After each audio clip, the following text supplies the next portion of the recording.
Dans cette vidéo, nous allons voir comment utiliser la table de loi d'Uki2. Alors, en principe, on se retrouve à utiliser la table de loi d'Uki2 quand on est dans le cadre de travailler avec un n échantillon. Alors, pour notre exemple, on va prendre n égale 16. On travaille avec un n échantillon de loi mère normale, parce que la loi d'Uki2 va apparaître quand on va essayer de travailler avec la variance empirique ou la variance empirique corrigée. Et la loi de la variance empirique ou de la variance empirique corrigée va se ramener à un quotient multiplicatif près à une loi d'Uki2 quand on travaille avec une loi mère normale. Sinon, on ne peut pas dire grand-chose sur la loi de la variance empirique.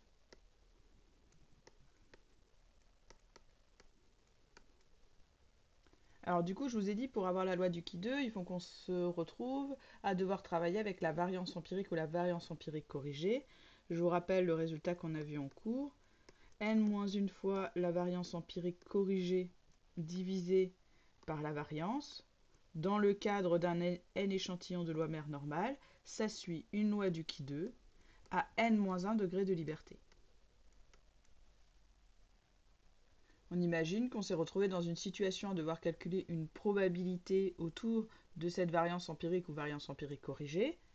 On a bien travaillé pour faire apparaître que cette variable aléatoire-là, dont on connaît la loi, et on se retrouve donc à chercher la valeur de la probabilité que cette variable aléatoire-là, n-1 S2 corrigé sur sigma carré, soit par exemple plus grande que 25. Et pour trouver cette probabilité, on va utiliser la table de loi d'Uki2. Alors il faut comprendre comment elle marche pour pouvoir l'utiliser correctement.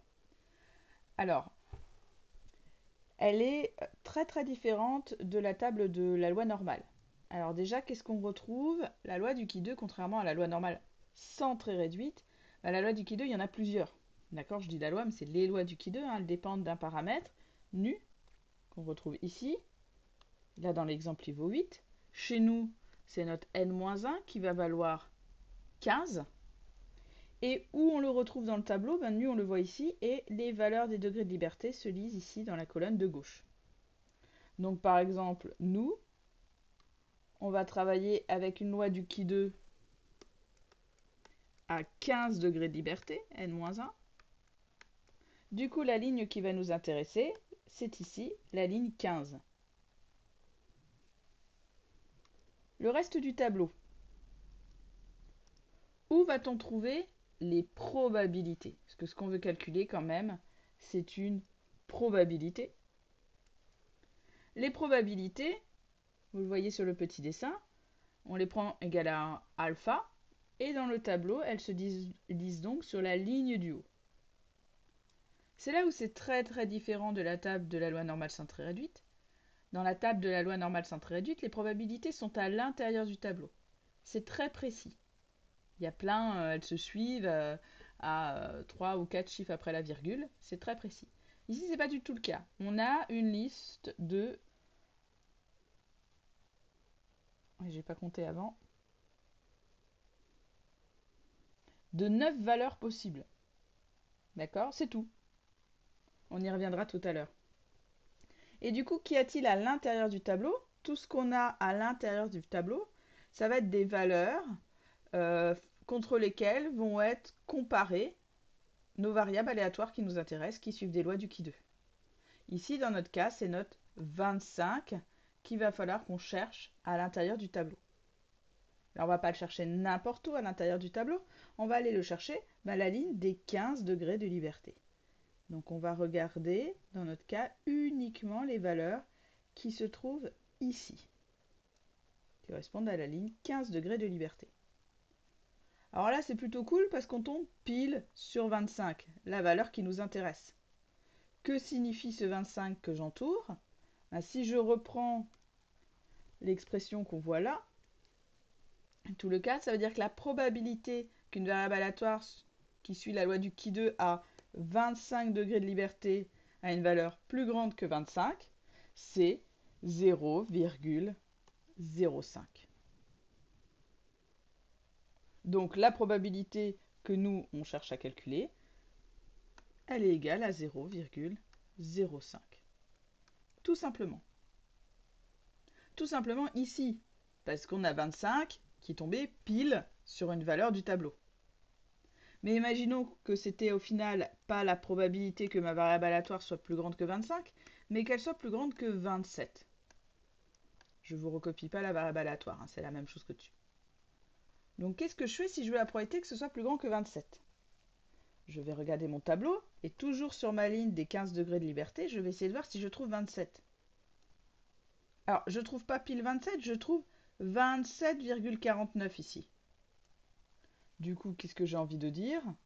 J'ai envie de dire que cette probabilité, elle est environ égale à la probabilité d'être plus grand que 27,49, qui vaut 0,025. Ce ne sera que quelque chose d'approché.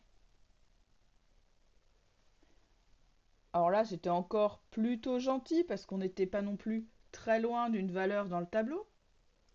Mais imaginons maintenant que c'est pas plus grand que 25, pas plus grand que 27, mais plus grand que 26 qu'on cherche.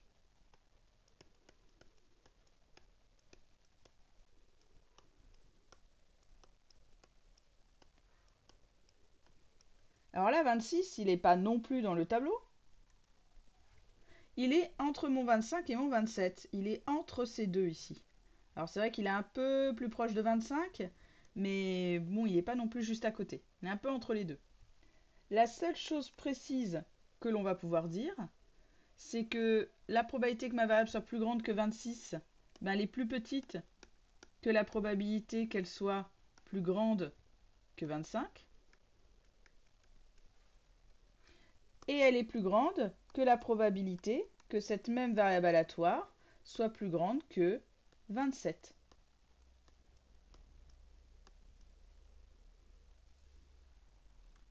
Au final, la seule chose précise que je peux dire, c'est que la probabilité qui m'intéresse, elle est comprise entre 0,025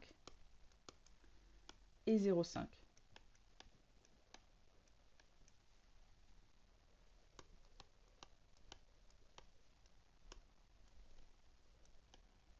Alors, si j'ai envie d'une valeur exacte, bon bah plus tard quand on sera un peu grand, qu'on sera vraiment en train de faire quelque chose et qu'on voudra une valeur exacte, on sera en possibilité de demander à R de nous donner des probabilités. R nous permet d'obtenir des probabilités pour toutes les lois classiques, y compris les quantiles, etc. Mais là, imaginons qu'on a quand même envie d'utiliser une valeur. Alors on pourrait travailler avec l'encadrement, mais on a envie d'utiliser une valeur approchée parce que ça nous suffit.